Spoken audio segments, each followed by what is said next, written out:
प्यारे दोस्तों, आज मैं शालिनी सक्सेना आपको जो कहानी सुनाने जा रही हूँ वे एक अविश्वसनीय और अकल्पनीय मगर सत्य घटना पर आधारित है। हालांकि मैं भी भूत प्रेत आत्मा आदि पर विश्वास नहीं करती, पर कभी कभी कुछ घटनाएं हमें इनके होने पर यकीन करने पर मजबूर कर देती हैं। आपको भी विश्वास करना उतना ही मुश्किल होगा जितना कि मुझे हुआ था, फिर भी ये एक सत्य घटना है। शीर्षक है माँ की आत्मा। सुनिएगा। उस समय मैं काफी छोटी थी, इसलिए ये घटना मैं अपनी स्मृति के आधार पर अपने शब्दों में व्यक्त कर रही हूँ। ये घटना मेरे पापा के एक दोस्त हैं, उन्होंने बताई थी, जो अब इस दुनिया में नहीं है। उनकी पोस्टिंग शिवपुरी जिले के एक तहसील स्तर पर थी। ये वहीं की घटना है। ये उस समय की बात है जब घरों में गेहूं चक्की से पीसे जाते थे और ताजा पिसे आटे की रोटी बनाई जाती थी। वहीं एक परिवार था जिसमें एक 8-9 साल की छोटी बच्ची, उसके माता पिता, एक छोटा भाई और दादाजी थे। उसकी माँ काफी दिनों से बीमार चल रही थी। आखिर कुछ समय बाद वो चल बसी। उस समय बेटियों से शुरू से ही थोड़ा बहुत काम करवाया जाता था, मगर इतना सारा काम करना एक जरा सी बच्ची के लिए कठिन था। पिता को भी बड़ी चिंता थी। उन्होंने भी कभी घर का काम नहीं किया था। वे तो अपनी पत्नी के बीमार होने के कारण थोड़ी बहुत मदद करवा दिया करते थे। उन्होंने सोचा बिटिया को धीरे धीरे सिखा देंगे, सीख ही जाएगी। मगर माँ के बाद ही वे सारे काम बखूबी कर लेती थी। अचंभे वाली बात यह थी कि वे सुबह अंधेरे ही अपने पिता से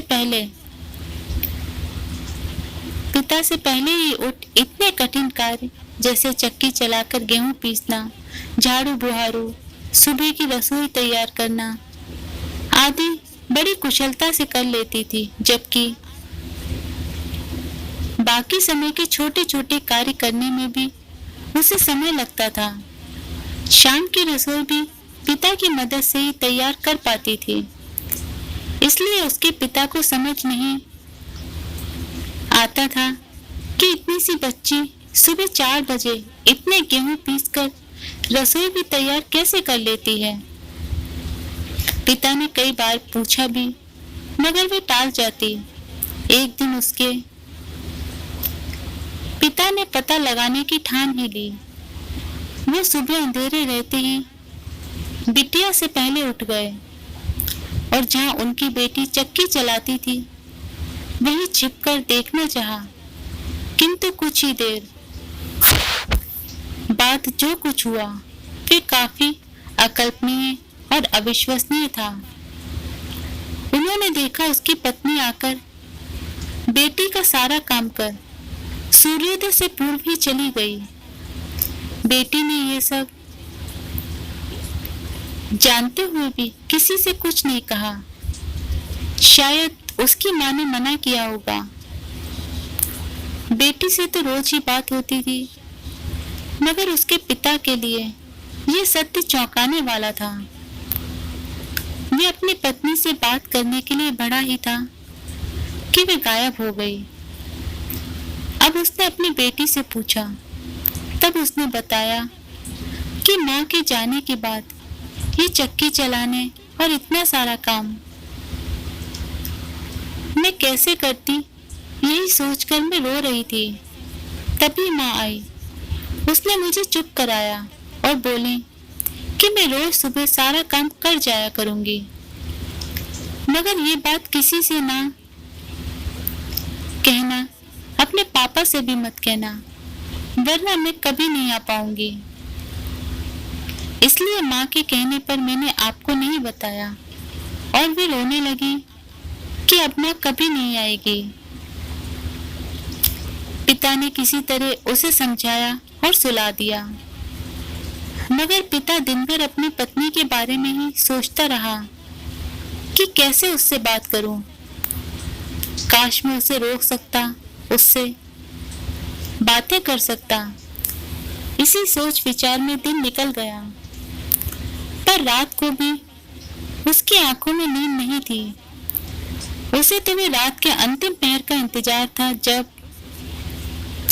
उसका अपनी पत्नी से सामना होता। इसलिए वे फिर छिपकर बैठ गया और सोचा, आज तो मैं पकड़ ही लूंगा। रात को उसकी पत्नी की आत्मा फिर आई। जैसे ही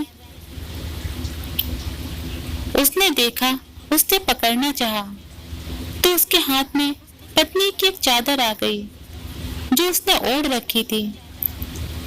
उसने उस चादर को अपने पास रख लिया और पत्नी के मांगने पर भी नहीं दिया और ऐसी जगह रख दी कि वे ना ले पाए। पत्नी ने कहा भी कि यदि वे चादर उसे नहीं मिली तो वह लौट नहीं सकती, परंतु उसके पति ने नहीं माना। हालांकि मुझे समझ नहीं आया कि वह तो आत्मा थी, कहीं से भी ले सकती थी, मगर ऐसा नहीं हुआ। और चादर का जाने से क्या संबंध था? परंतु सच यही है कि वह